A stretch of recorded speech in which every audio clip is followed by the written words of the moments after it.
一连几天为大家介绍了睡眠呼吸中止症，除了使用辅助器材或是药物、手术治疗，调整自己的生活形态同样重要。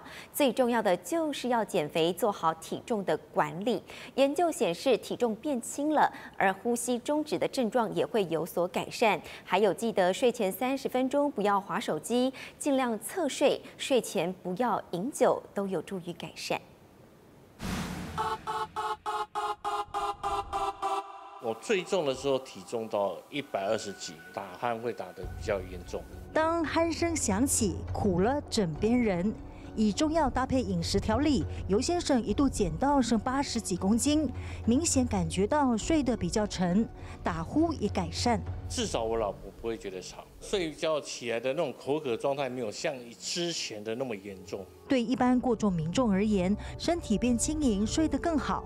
进一步来说，如果是睡眠呼吸中止症患者，更要注意体重管理。在美国的研究里面，减重如果大概有减下体重的10%，那睡眠呼吸中止症的这个指数呢，就会改善26%，也就是大约30%左右。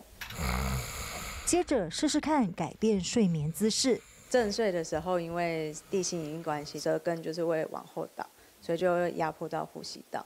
如果侧睡的话，就可以避免这种状况产生，让头部跟颈部是一个直线，比较不会造成落枕的状况产生。改善睡眠呼吸中止，除了减重侧睡，也建议控制慢性呼吸道疾病。日常生活睡前不要喝酒，下午不喝含咖啡因的饮料，拒绝诱惑。最好就寝前30分钟不滑手机。看手机有很多节目啊，看多久？大概1个小时以后才睡觉。我睡前1-2个小时看 YouTube 比较多。第一个还是会抑制褪黑激素的分泌。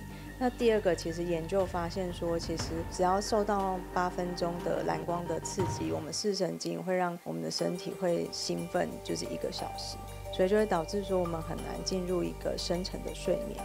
辛苦了一整天，疲惫的身体需要休息，找出睡不好的原因，想办法克服。大爱新闻郭林廖学信、刘伯明台中报道。